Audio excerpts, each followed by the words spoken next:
ঘরে যখন সবজিপাতি কিছুই থাকে না, তখন এরকম আলু দিয়ে একটা দুর্দান্ত স্বাদের রেসিপি তৈরি করে নিতে পারেন। নমস্কার বন্ধুরা, তিয়াশাস রেসিপিতে সকলকে স্বাগত জানাই। আজ আমি আলু দিয়ে একটা দুর্দান্ত স্বাদের রেসিপি আপনাদের শেয়ার করব। রেসিপিটা সম্পূর্ণ নিরামিষভাবে আপনাদের বানিয়ে দেখাবো। যে কোনো নিরামিষ দিনেই আপনারা এই রেসিপিটা বানিয়ে নিতে পারেন। রেসিপিটা প্রথম থেকে শেষ পর্যন্ত দেখতে থাকুন, আশা করছি আপনাদের ভালো লাগবে। তো এখানে আমি 3টে মিডিয়াম সাইজের আলু খোসা ছাড়িয়ে নিয়ে নিয়েছি। তারপর এই আলুগুলোকে এরকম ছোট ছোট টুকরো করে কেটে নিচ্ছি। যতটা সম্ভব ছোট ছোট টুকরো করে আলুগুলোকে কেটে নিতে হবে। এবার আবারও একবার আলুগুলোকে ভালোভাবে ধুয়ে নিয়ে একটা মিক্সিং জারের মধ্যে ভরে নিচ্ছি।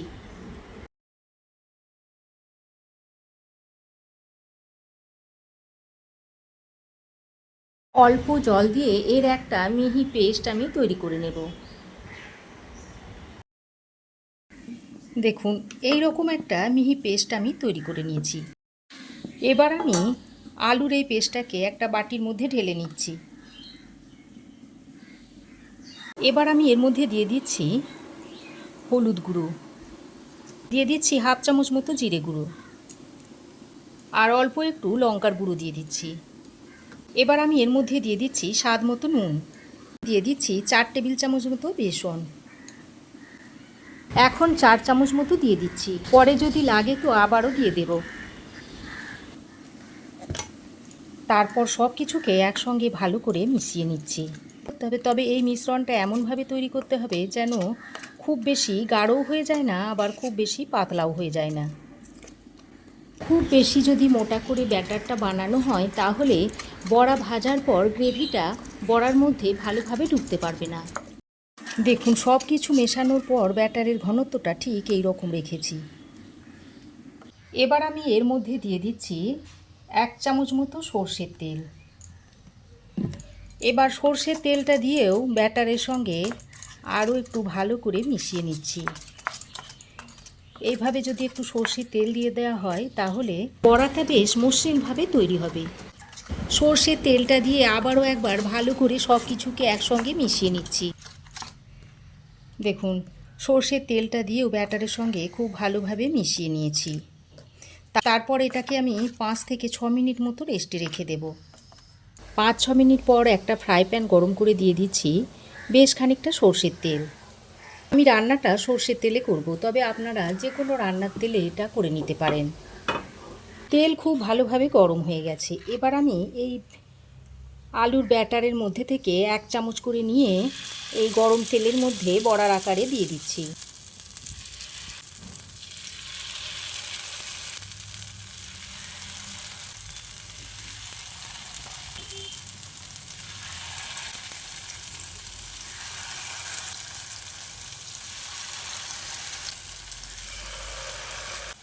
তেলের মধ্যে বড়াগুলো দেওয়ার কিছুক্ষণ পর আমি এইভাবে বড়াগুলোকে উল্টে দিচ্ছি।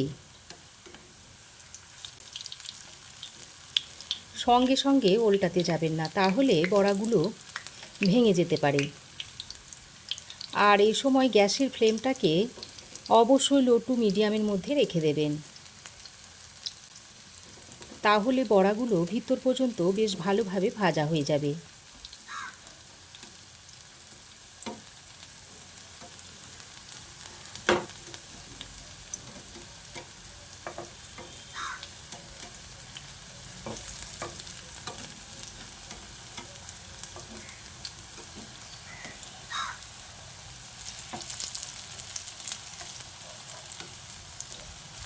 দেখুন, বড়াগুলোকে এইভাবে উল্টে পাল্টে বেশ লালচে করে ভেজে নেবেন। বন্ধুরা, শুধুমাত্র আলু দিয়েও যে এত সুন্দর রেসিপি তৈরি করা যায়, এই রেসিপিটা না দেখলে হয়তো বিশ্বাসই হবে না। ঘরে যখন অনেক সময় সবজিপাতি থাকে না, তখন কি রান্না করব ভেবে পাই না। তো এইভাবে একবার যদি আলু দিয়ে এই রেসিপিটা তৈরি করে নিতে পারেন তো খেতে দুর্দান্ত হয়। তো দেখুন, লো টু মিডিয়াম ফ্লেমে বড়াগুলোকে উল্টে পাল্টে আমি লালচে করে ভেজে নিয়েছি। এবার এই বড়াগুলোকে তেলটা ভালোভাবে ছেঁকে একটা প্লেটের মধ্যে তুলে নিচ্ছি।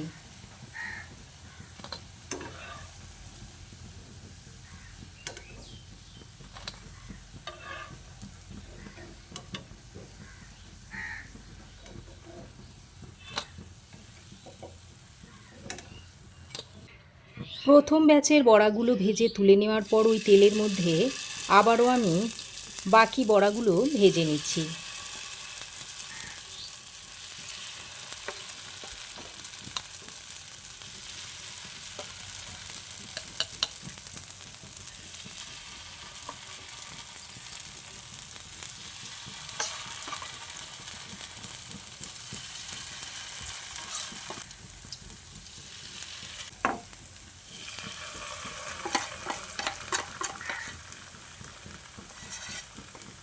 দেখুন, আমি যে 3টে আলু দিয়ে ব্যাটার তৈরি করে নিয়েছিলাম তাতে 2 ব্যাচ বড়া আমার ভাজা হয়ে যাচ্ছে।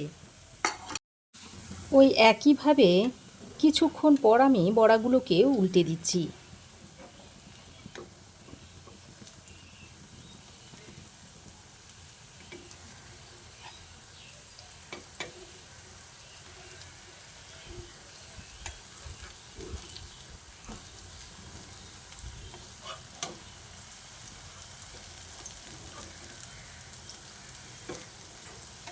বড়াগুলো ভাজার সময় খুব কম আঁচেও ভাজবেন না, আবার খুব বেশি আঁচেও ভাজা যাবে না। কম আঁচে ভাজলে বড়াগুলো খুব বেশি তেল টেনে নেবে, আর বেশি আঁচে ভাজলে বড়াগুলো ভিতর থেকে কাঁচা থেকে যাবে আর উপরে তাড়াতাড়ি রং ধরে যাবে।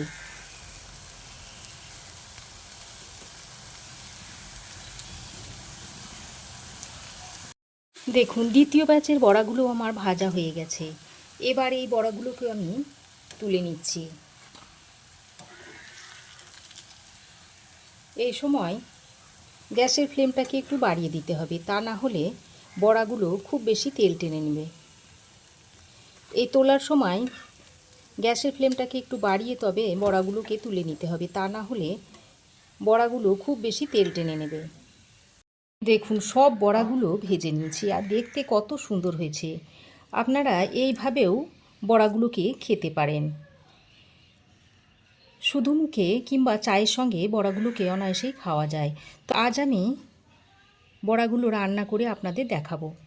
রান্নাটা করার জন্য বড়া ভেজে তুলে নেওয়ার পর ওই ফ্রাই প্যানে যেটুকু তেল ছিল সেই তেলের মধ্যে দিয়ে দিচ্ছি 1/2 চামচ মতো গোটা জিরে। একটা তেজপাতাকে আমি 2 টুকরো করে দিয়ে দিচ্ছি, আর দিয়ে দিচ্ছি একটা চেরা কাঁচা লঙ্কা। সঙ্গে দিয়ে দিচ্ছি 1 পিঞ্চ মতো হিং। যেহেতু নিরামিষ তরকারি বানাচ্ছি তাই আমি এখানে হিং দিলাম, তবে আপনারা যদি আমিষভাবে বানান এখানে হিংটা না দিলেও চলবে। এবার ফোড়নটাকে আমি কিছুক্ষণ ভেজে নিচ্ছি।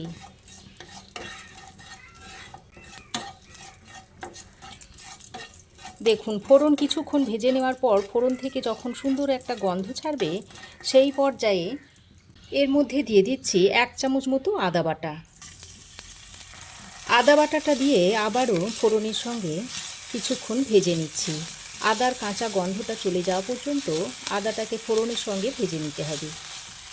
আর এই সময় গ্যাসের ফ্লেমটাকে লো টু মিডিয়ামে রেখে দেবেন, তা না হলে মশলাগুলো পুড়ে যাবার ভয় থাকবে। দেখুন, আদাটাকে আমি প্রায় 1-1.5 মিনিট মতো ফোড়নের সঙ্গে ভেজে নিয়েছি। আদা থেকে কাঁচা গন্ধটাও চলে গেছে।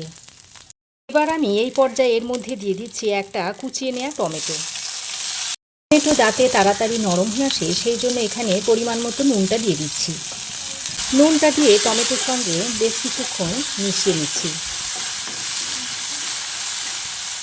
দেখুন, টমেটোটাকে ভালো করে ফোড়নের সঙ্গে মিশিয়ে নিয়ে এবার আমি এর মধ্যে কিছু গুঁড়ো মশলা অ্যাড করে দিচ্ছি। দিয়ে দিচ্ছি 1/2 চামচ মতো হলুদ গুঁড়ো, 1/2 চামচ দিয়ে দিচ্ছি জিরে গুঁড়ো, সামান্য পরিমাণে দিয়ে দিচ্ছি ঝাল লঙ্কার গুঁড়ো, আর রঙের জন্য দিয়ে দিচ্ছি 1/2 চামচ মতো কাশ্মীরি লঙ্কার গুঁড়ো।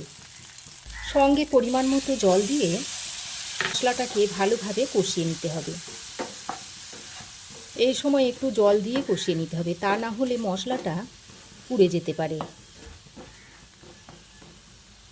মশলা 1-1.5 মিনিট কষিয়ে নেওয়ার পর একটু ড্রাই কসুরি মেথি হাতের সাহায্যে ডলে এর মধ্যে দিয়ে দিচ্ছি। তারপর আবারও মশলার সঙ্গে ভালো করে একটু নেড়ে চেড়ে মিশিয়ে নিচ্ছি। আর এই পর্যায়ে যদি কসুরি মেথিটা দেওয়া হয় তাহলে এর স্মেলটা খুব ভালো আসে। এখন আমি ঢাকা দিয়ে মশলাটাকে 2 মিনিট মতো কষিয়ে নিচ্ছি। এর ফলে মশলাটা খুব ভালোভাবে কষানো হয়ে যাবে। দেখুন, ঢাকা দিয়ে মশলাকে আমি 2 মিনিট মতো কষিয়ে নিয়েছি। তারপর ঢাকাটা খুলে আবারও ভালো করে নেড়ে চেড়ে নিচ্ছি। আর দেখুন, টমেটো খুব ভালোভাবে নরম হয়ে গেছে। এবার আমি এই পর্যায়ে পরিমাণ মতো জলটা দিয়ে দিচ্ছি। এখানে আমি এই বাটির 1.5 বাটি মতো জল দিয়েছি, খুব বেশি জল দেব না। যেহেতু এটা একটু মাখো মাখো তরকারি হবে, তাই আমি জলটা খুব বেশি দিচ্ছি না। জলটা দিয়ে সব কিছুকে একসঙ্গে ভালো করে মিশিয়ে নিচ্ছি।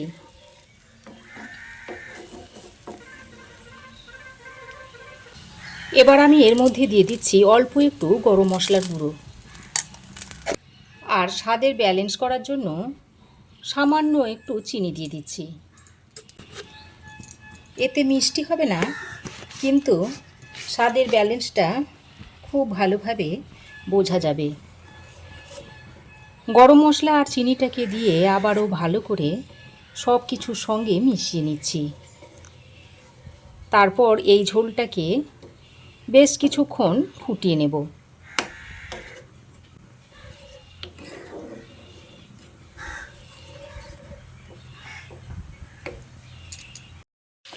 দেখুন, ঝোল খুব ভালোভাবে ফুটে উঠেছে। এবার আমি আলুর বড়াগুলো এর মধ্যে দিয়ে দিচ্ছি। দিয়ে ঝোলের সঙ্গে ভালো করে নেড়ে চেড়ে মিশিয়ে নিতে হবে। এইভাবে যদি নেড়ে চেড়ে মিশিয়ে নেন বড়াগুলো, তাহলে বড়ার ভিতর পর্যন্ত গ্রেভিটা ঢুকে যাবে। দেখুন, এইভাবে একবার এরকম উল্টে পাল্টেও দেবেন, তাহলে 2 সাইডটাই ভালোভাবে কুক হয়ে যাবে।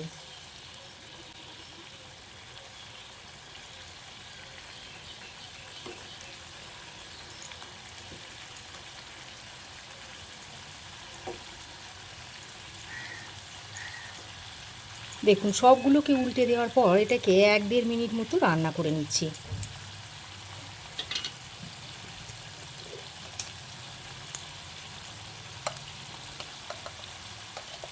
সব শেষে উপর থেকে এভাবে একটু ঘি ছড়িয়ে দিচ্ছি। আপনারা এখানে চাইলে ধনেপাতাও দিতে পারেন, তবে আমি যেহেতু কসুরি মেথি দিয়েছি তাই ধনেপাতাটা আর দিচ্ছি না। ধনেপাতাটা না দিলেও হবে।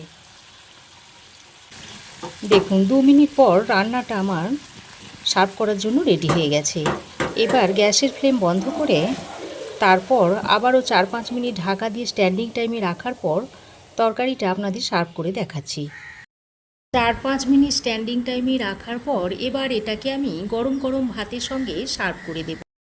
তবে আপনারা চাইলে এই রেসিপিটা রুটি, পরোটা, লুচি সব কিছুর সঙ্গে সার্ভ করতে পারেন। আশা করি আমার এই আজকের সহজ সরল কাঁচা আলুর দুর্দান্ত স্বাদের রেসিপি আপনাদের ভালো লেগেছে। ভালো লাগলে অবশ্যই একটা লাইক, শেয়ার ও কমেন্ট করবেন। পাশে থাকা বেল আইকনটা অবশ্যই প্রেস করবেন। আর আমার চ্যানেলে নতুন বন্ধু হয়ে থাকলে প্লিজ চ্যানেলটা সাবস্ক্রাইব করার অনুরোধ রইল। আজ এ পর্যন্তই। আবার দেখা হবে নতুন কোনো রেসিপি নিয়ে নেক্সট এপিসোডে। সে পর্যন্ত ভালো থাকবেন, সুস্থ থাকবেন। ধন্যবাদ।